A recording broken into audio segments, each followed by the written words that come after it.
যিহেতু ফাগুন মাহ চলি আছে। ফাগুন মাহত আপোনাৰ কি হয়, এই টোপনি মৰা বেমাৰ বুলি যে কয়, সেই বেমাৰটো যিহেতু জ্বৰ আৰু আদি লক্ষণ, সেই বেমাৰটোৱে যাতে ফাৰ্মত দেখা নিদিয়ে, আমি যিখিনি কাম কৰিব লাগে ফাৰ্মত, বায়ু চিকিউৰিটিৰ লগতে স্প্ৰে এইখিনিতো কৰিবই লাগিব। তাৰোপৰি আমি এনেধৰণৰ যদি শাক পাচলি খুৱাই থাকোঁ, কুকুৰাবিলাকৰ দেহত ৰোগ প্ৰতিৰোধ ক্ষমতাটো বাঢ়ি থাকিব আৰু সেইবিলাক বেমাৰে পটককৈ এটেক কৰিব নোৱাৰে। নমস্কাৰ বন্ধু বান্ধৱীসকল, মোৰ এটা নতুন ভিডিঅ'লৈ আপোনালোকক সকলোকে স্বাগতম জনাইছোঁ। আজি এই ভিডিঅ'টোত মই আপোনালোকক জনাব বিচাৰিছোঁ যে আমি কুকুৰা পালন কৰি থাকিলে আমি কুকুৰাবিলাকক মাজে সময়ে সেউজীয়া শাক পাচলি আমি খুৱাই থাকিব লাগে। আৰু কেনেকুৱা ধৰণৰ শাক পাচলি কুকুৰাবিলাকে খায়, আজি এই ভিডিঅ'টোত মই আপোনালোকক জনাম। আৰু এতিয়া বৰ্তমান মই কুকুৰাবিলাকক সেউজীয়া শাক পাচলিৰ লগতে বজাৰৰ পৰা কিছুমান পাচলি মই কিনি আনিছিলোঁ আৰু সেইবিলাক পাচলি মই কুকুৰাবিলাকক খাবলৈ দিছোঁ। আপোনালোকক দেখুৱাইছোঁ, এয়া চাওক বিলাহী আৰু সেইফালে হৈছে কবি। বন্ধু বান্ধৱীসকল, এতিয়া বজাৰত কবি আৰু বিলাহীৰ দামটো কমি আহিছে। আৰু মই এয়া যে দেখিছে বিলাহী সৰু সৰুকৈ কাটি দিছোঁ, কাৰণ বিলাহীবিলাক সৰু সৰুকৈ কাটি দিলে কুকুৰাবিলাকে অতি সুন্দৰকৈ খায়। আৰু যদিহে আমি গোটাই গোটাই বিলাহীবিলাক আমি ইয়াত পেলাই দিওঁ, তেনেহ'লে কুকুৰাবিলাকে খাব কিন্তু অনিষ্ট সাধন কৰে আৰু লেতেৰা কৰে। সেয়েহে মই এনেকৈ সৰু সৰুকৈ কাটি দিছোঁ আৰু অতি সুন্দৰকৈ খাইছে। আৰু ইতিমধ্যে খাই সিহঁতৰ অলপমান পেট ভৰিছে, গতিকে সিহঁতে এতিয়া দুটা এটাই খাই আছে। আৰু সেয়া যে দেখিছে কবি, আৰু কবিও মই ইতিমধ্যে ভালমানখিনি লৈ আহিছোঁ আৰু কবিও কুকুৰাবিলাকে অতি সুন্দৰকৈ খায়। বন্ধু বান্ধৱীসকল, কবি আৰু বিলাহী এইবিলাক পাচলিৰ পৰা কুকুৰাবিলাকে বিভিন্ন ধৰণৰ ভিটামিন আৰু লগতে নিউট্ৰিশ্যন আদি পোৱা যায়।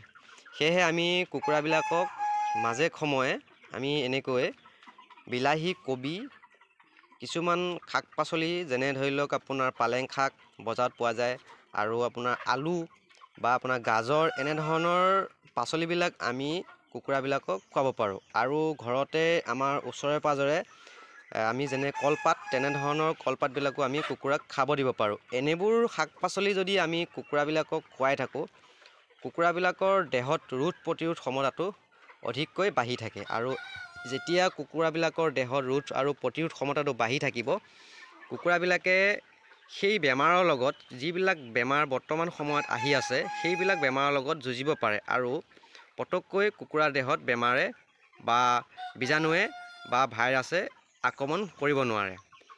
বন্ধু বান্ধৱীসকল, আমি যে এইবিলাক শাক পাচলি বজাৰৰ পৰা কিনি আনিছোঁ, বহুতে কয় আমি বজাৰৰ পৰা পেলনীয়া কিছুমান যেনে ধৰি লওক বিলাহী বা গাজৰ, যিবিলাক গেলা পচা বিলাহী বা গাজৰ বেপাৰীয়ে ছাইডত থৈ দিয়ে, সেইবিলাক আমি কিনি আনো। কিন্তু নহয় বন্ধু বান্ধৱীসকল, আমি তেনেধৰণৰ গেলা পচা বস্তুবিলাক আমি কুকুৰাবিলাকক খুৱাবলৈ নালাগে। যিহেতু আমি কুকুৰাবিলাকক পৰিষ্কাৰ পানী, পৰিষ্কাৰ দানা আমি খুৱাই আছোঁ, যাতে কুকুৰাবিলাকৰ দেহত কোনো ধৰণৰ বেক্টেৰিয়া বা ভাইৰাছে আহি অনিষ্ট সাধন কৰিব নোৱাৰে। সেয়েহে আমি গেলা পচা বস্তু আমি কুকুৰাবিলাকক খুৱাব দিব একেবাৰে নালাগে। এতিয়া চাওক, গেলা পচা বস্তু মানে হৈছে বেক্টেৰিয়াৰ দ্বাৰা সংক্ৰমিত বস্তু। গতিকে এনেবোৰ বস্তু বা এনেবোৰ যদি শাক পাচলি আমি কুকুৰাবিলাকক খুৱাই দিওঁ, তেনেহ'লে কুকুৰাবিলাকৰ দেহত বিভিন্ন ধৰণৰ বেমাৰে দেখা দিব পাৰে। গতিকে আমি সদায় শাক পাচলি আনিলে বজাৰৰ পৰা ফ্ৰেছ আনিব লাগে। আৰু ময়ো ফ্ৰেছ আনিছোঁ, লাগিলে 2 টকা কম বা 2 টকা দাম বেছি হওক, আপোনালোকে ফ্ৰেছ বস্তু আনিব। ময়ো ফ্ৰেছ বস্তু আনিছোঁ আৰু ঘৰলৈ আনি পেলাই সুন্দৰকৈ পানীত ধুই পখালি পৰিষ্কাৰ কৰি কুকুৰাবিলাকক খুৱাব লাগে।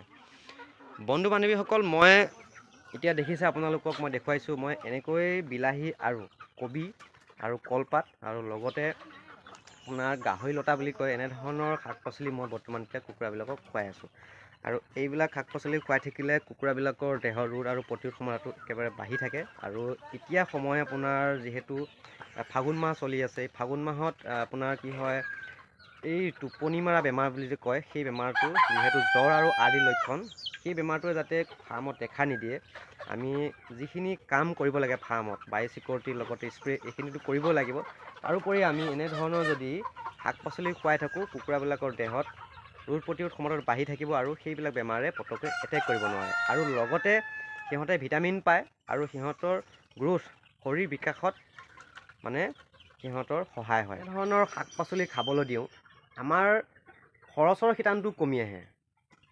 ধৰি লওক আমি যেতিয়া বৰ্তমান মই এতিয়া ফাৰ্মত 25 কেজি দানা খুৱাই আছিলোঁ। যেতিয়া মই এনেধৰণৰ 5-6 কেজি শাক পাচলি খুৱাই দিলোঁ কুকুৰাখিনিক, সিহঁতে 25 কেজি ঠাইত 20 কেজিহে খাদ্য খাই আছে আৰু পানীটোও কমকৈ খাই আছে। যিহেতু বিলাহীত পানীৰ পৰিমাণ থাকে, কবিটো পানীৰ পৰিমাণ থাকে, গতিকে পানীটো কমকৈ খাই আছে।